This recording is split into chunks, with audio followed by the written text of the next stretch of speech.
আসসালামু আলাইকুম guys, welcome to new another mini blog. আজকে আমরা যাব আমাদের এলাকার পৌর কেন্দ্রীয় শ্মশানে।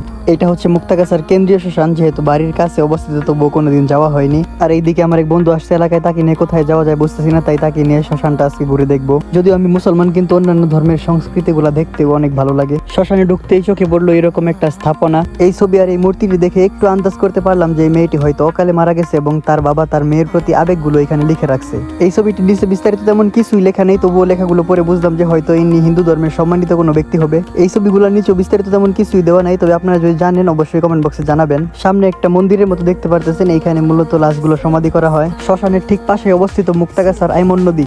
লাশ সমাধি দেওয়ার এখানে দুইটা স্থান আছে। এটা হচ্ছে চিতা, এখানে লাশ সমাধি করা হয়। আপনারা যারা সামনাসামনি কখনো লাশ সমাধি করতে দেখেছেন অবশ্যই কমেন্ট করে জানান। এইদিকে ক্লান্ত বিকেলে শ্মশানের রক্ষীরা ঘুমোচ্ছে। চোখ পড়লো টিনের এই ছোট্ট ঘরের উপর, সম্ভবত এখানে লাশ গোসল করানো হয়, আমি সঠিক জানি না। পাশেই দেখলাম ছোট্ট একটা মন্দির। মন্দিরের দেয়ালে দেখলাম সুন্দর সুন্দর দুইটা আর্ট করা। এগুলো কিসের আর্ট? হিন্দু ভাই বোনেরা অবশ্যই কমেন্ট বক্সে বলে যাবেন। জীবনের এই প্রথমবার শ্মশানের ভিতর এক্সপ্লোর করে খুবই ভালো লাগলো।